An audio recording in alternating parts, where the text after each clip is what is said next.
We talk a lot about how to sell to the US government on this channel, but what if you want to sell to a foreign government? For veteran-owned businesses or any US company with the ability to support complex operations overseas, foreign governments can be a real opportunity. But there are rules, serious ones. If you're not careful, you could end up in violation of export laws or sanctions. Today, we're going to walk through what you need to think about if you want to sell to a foreign government. Then, we'll look at a few real-world examples. In this case, U.S. veteran-led companies providing humanitarian support in South Sudan and Gaza. We'll show you how this plays out in the field.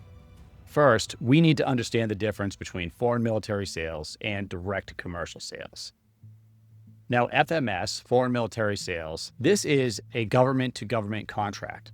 So, even though you may be selling a product or service to a partner nation, your contract is going to be with the U.S. government using the exact same acquisitions process that we talk about on this channel. This is built-in security for you, as the U.S. government will ensure that you get paid.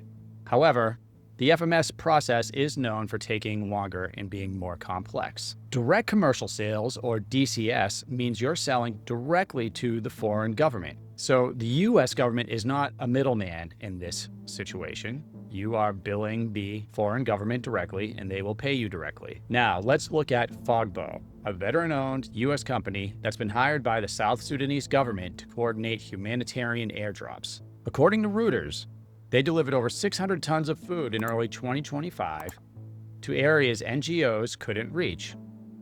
An NGO is a non-governmental organization. Now, this is a direct commercial sale to a foreign government. FogBo didn't go through the U.S. government. They were paid by South Sudan. That means FogBo had to ensure compliance with U.S. export regulations. This is very important. Weapons are not the only thing that's regulated by the U.S. government. Transparency is a challenge, and this is the piece that's often criticized by NGOs when a private company gets into the humanitarian aid game. You can make your own decisions about that, but this show's not about politics. It's about government contracting and how we can sell to the U.S. government, and in this case, foreign governments. Because FogBo is a private company, it doesn't publish budget breakdowns. But the bottom line is they delivered aid fast when others couldn't. Now, if you are involved with direct commercial sales, you need to think about a few big things. 1. Are your goods and services subject to ITAR or EAR export controls? 2. Is your customer on a sanctions list, or are they a restricted country that the United States does not want you selling to?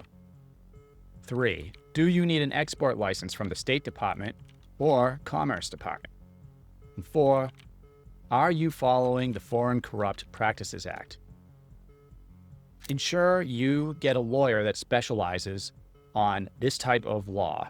Make sure you check the boxes and make sure you're doing everything legally, especially if your work touches anything remotely defense-related. Now, our second case study is Safe Reach Solutions. Safe Reach Solutions is another veteran-led U.S. firm, this one operating in Gaza, backed by private equity and working under a nonprofit called the Gaza Humanitarian Foundation. They've been running logistics and security for food distribution. Their funding? Over $100 million, reportedly from a European government, though no donor has been named. All right, so what makes this different? Safe Reach runs logistics and contracts out armed security. Former Special Forces contractors reportedly earning $1,000 a day. It's a layered model with lots of subcontracting. Again, this isn't FMS. It's not US funded, it's foreign funded, but built on American logistics expertise. Now, this kind of operation does come with risks. The Washington Post and AP have noted that deaths occurred at distribution sites, and the UN refused to participate due to lack of oversight. But the counter-argument is this is better than doing nothing. Veterans are helping shape the next phase of global aid, bringing operational expertise to complex regions. But if you want to work in this space, you need more than vision. You need compliance, clarity, and eventually you need the contract. So, if you want to learn how to sell to foreign governments through foreign military sales or DCS, watch this next video. We have lots of great content with people that are in the field doing this. It's a really interesting niche. It takes a lot of work to make sure you understand all the processes, procedures, laws, regulations, etc. But once you master that, you can do a lot of good in the world and generate a lot of revenue for your business.